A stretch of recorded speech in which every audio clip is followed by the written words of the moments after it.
Hello friends, welcome to another video brought to you by C# Academy. In this video, we will be looking at two ways in which you, as a C# developer, should be prepared to take action to make the best use of limited resources. IDisposable and Finalizers are the two main ways in which C# developers attempt to free up resources so they become available for other tasks. We'll cover them both in detail as we look at IDisposable and Finalizers.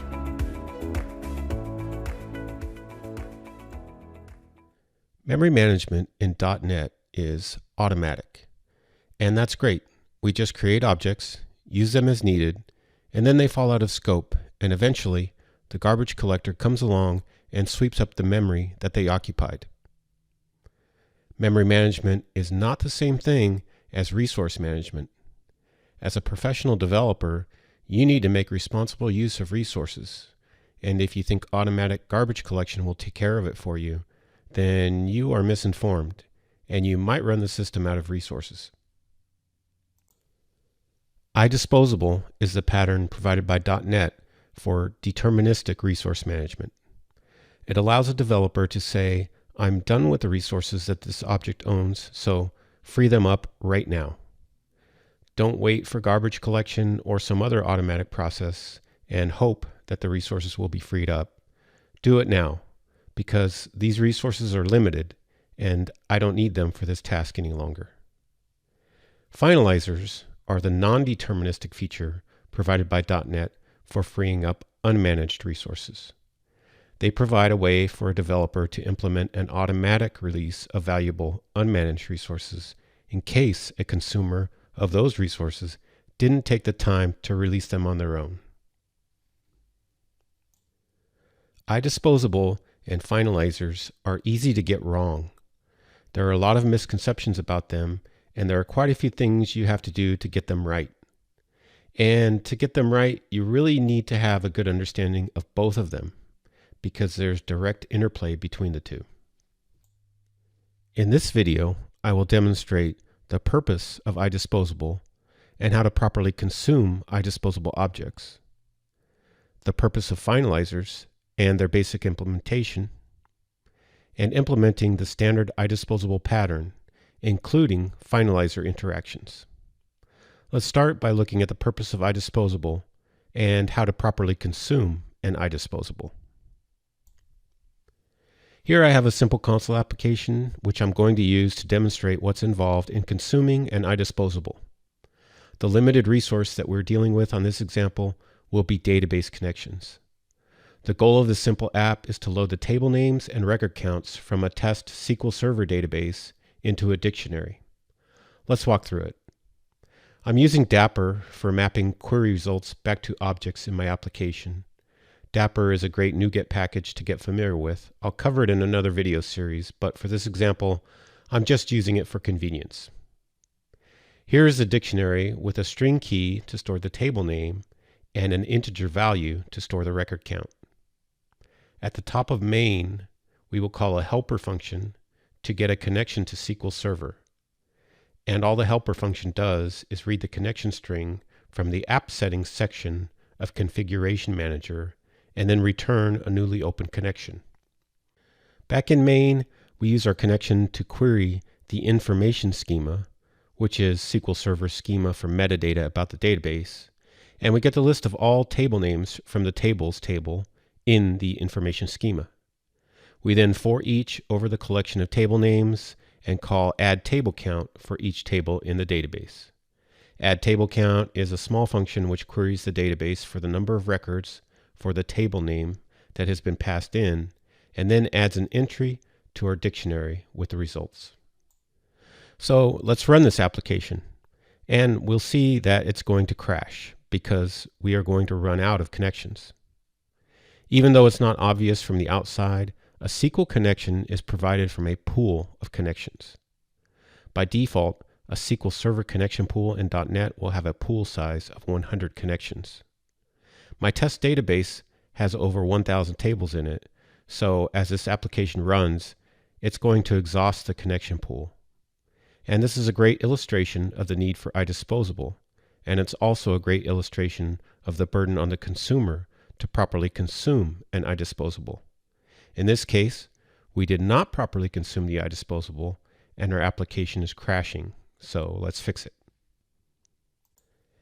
Each time that our app calls add table count, a new connection is being fetched from the pool and used to query the record count for the given table.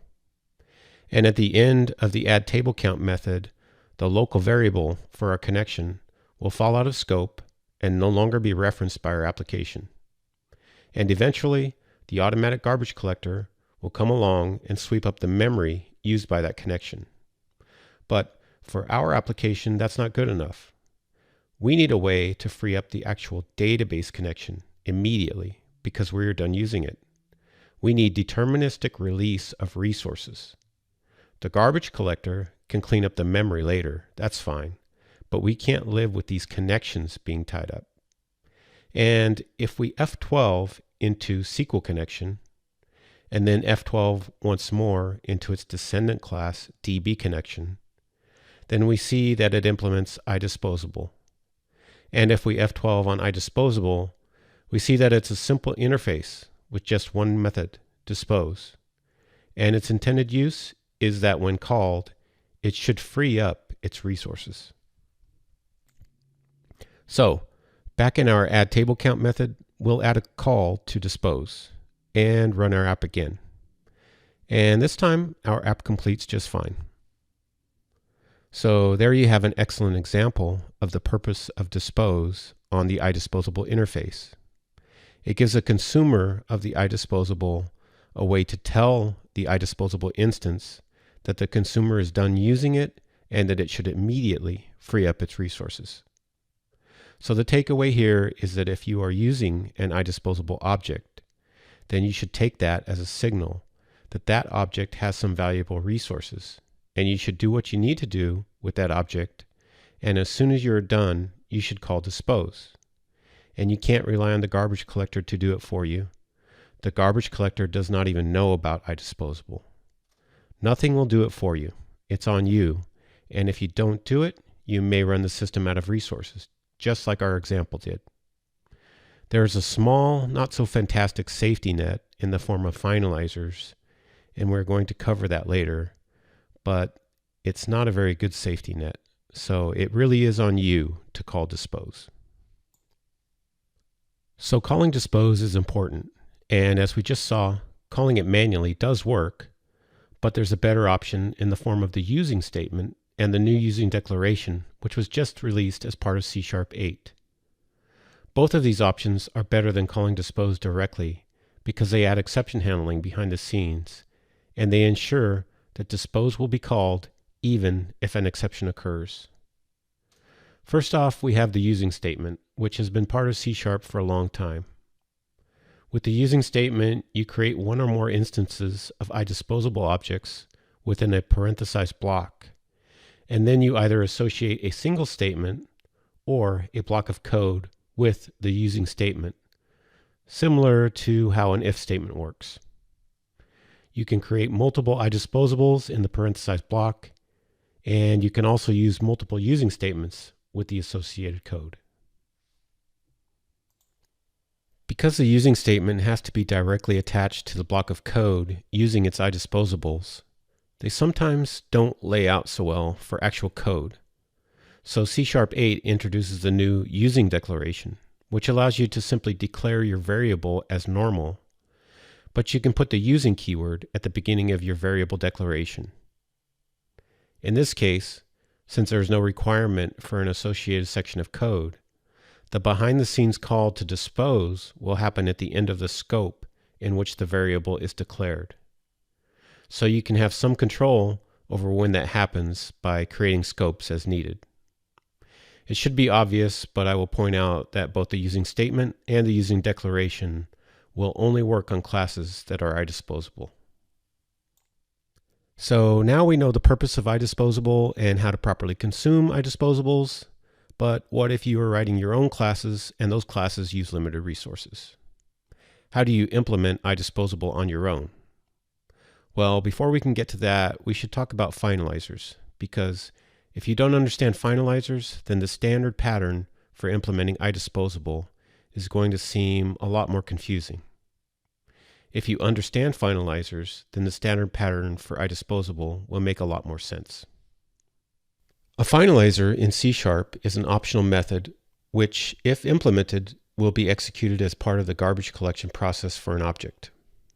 When the garbage collector executes a collection cycle and finds an object that is no longer referenced, it looks at it to see if the object has a finalizer. If a finalizer exists, then the garbage collector puts the object into a queue for finalization. This finalization process can cause an object to stay in memory much longer than it would otherwise, and it adds extra overhead to the garbage collection process. In general, you should avoid writing a finalizer unless you are really sure that you need one. And the most common reason that you would need one is if your class owns unmanaged resources. The reason you need a finalizer for unmanaged resources is that the garbage collector does not know about unmanaged resources. It will never free them. Even if you implement the dispose pattern and it properly frees up your unmanaged resources, there is no guarantee that the consumer of your object will call dispose. So a finalizer is a safety net, a last chance to free up unmanaged resources. If your class does not own unmanaged resources, then you should really avoid implementing a finalizer, unless you have some other compelling reason for it. When it comes time to implement a finalizer, it's actually really simple. You just create a method with the name of the class preceded by a tilde. This has to be a parameterless method signature with no return type. I'm going to show a finalizer implementation in the next demo where we pull all of this stuff together. In this final demo, I've created a class which owns both a managed resource and an unmanaged resource. The managed resource is a database connection, and the unmanaged resource is a chunk of unmanaged memory. I have a dummy method called doWork that doesn't actually do anything.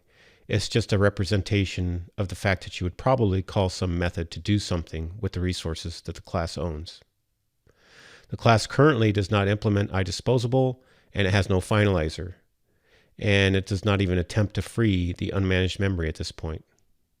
In the main method, I call a helper method to create instances of the connection and memory class, and then I write line out to the console the total memory allocated and total freed.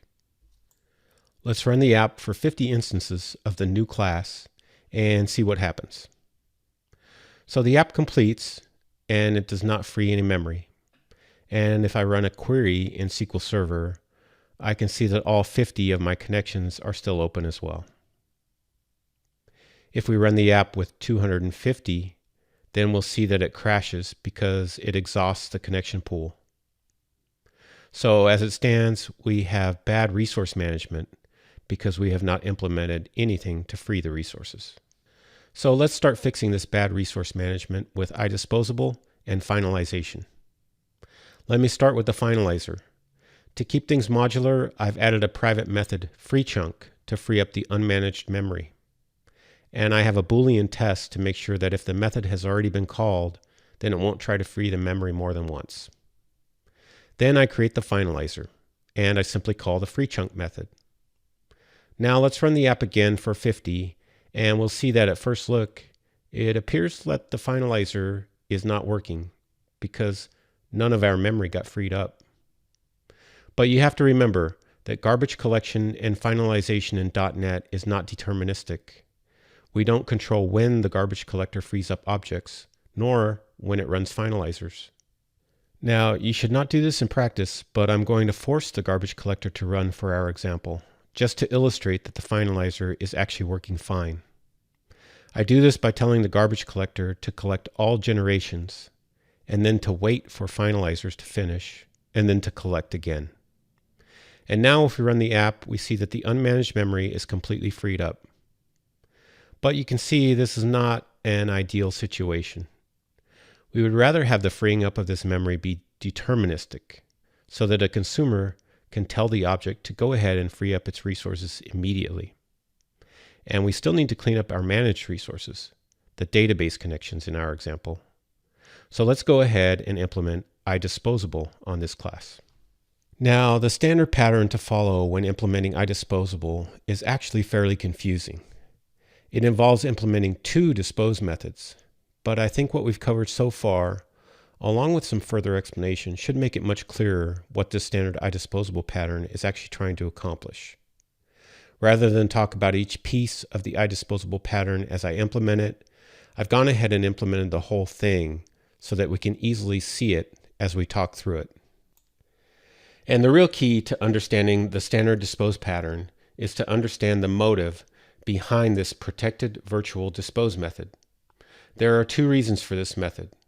First, we've pulled in the freeing up of both managed and unmanaged resources together into this one method. And I think that's a good thing because it lets us easily see if we have forgotten anything. Since this one method is where everything is freed up, we just need to make sure that all of our resources are addressed here.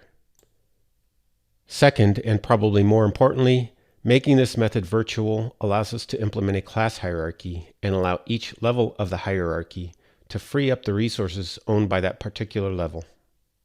So if we were to inherit from our class connection and memory and add another resource in a descendant class called connection and memory and file handle, then the inheriting class can simply override this protected virtual dispose, free up its resources in that overridden method, and call the base class. So this virtual protected dispose method gives us a pattern that works for an entire class hierarchy. Now let's talk about this Boolean parameter IsDisposing. The reason we have that is that we need to be careful as to when we free up our managed resources. If this method is being called as a result of finalization, then we know that the garbage collection process for this object and its owned objects is already underway, at least in some part. So there's no guarantee that the managed resources owned by this object have not already been garbage collected.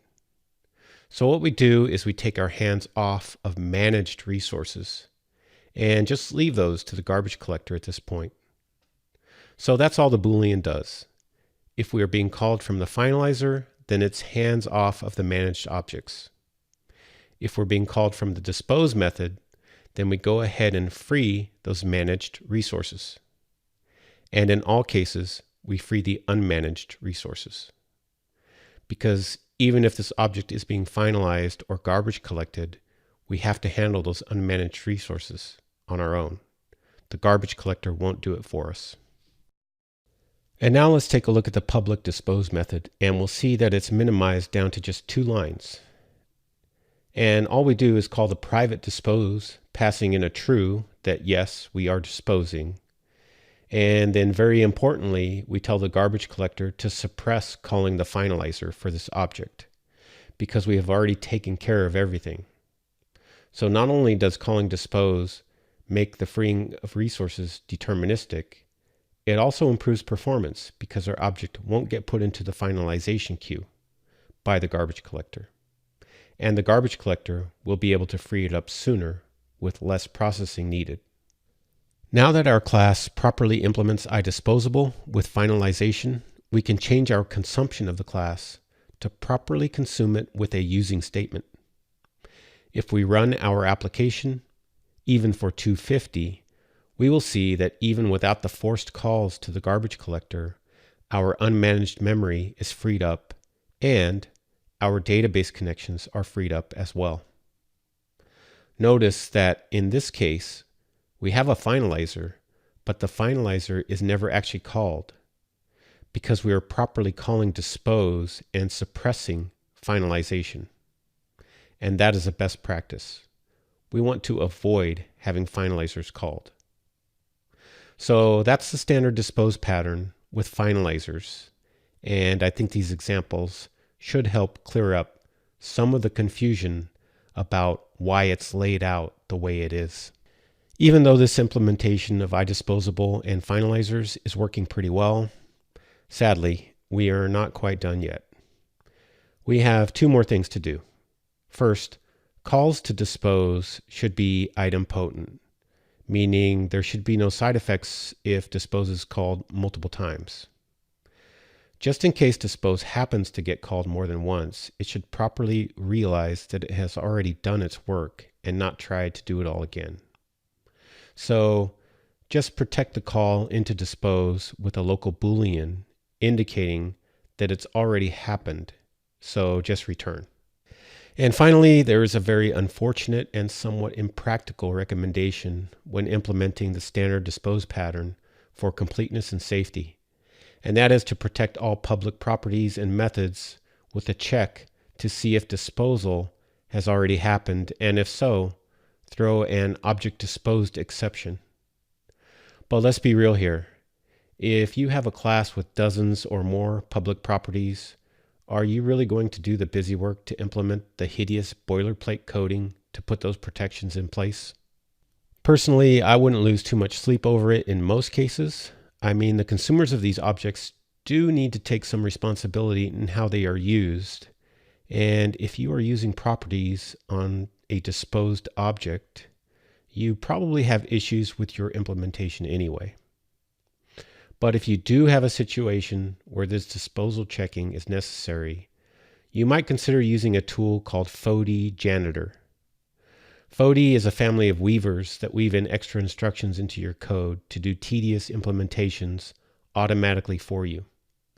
IDjanitor is specifically written to simplify the implementation of IDisposable, and weaving in code that checks for disposal on class members is one of the things that it does for you. Here's a quick summary to wrap up. IDisposable allows for deterministic freeing of resources. Finalizers provide a safety net for freeing unmanaged resources.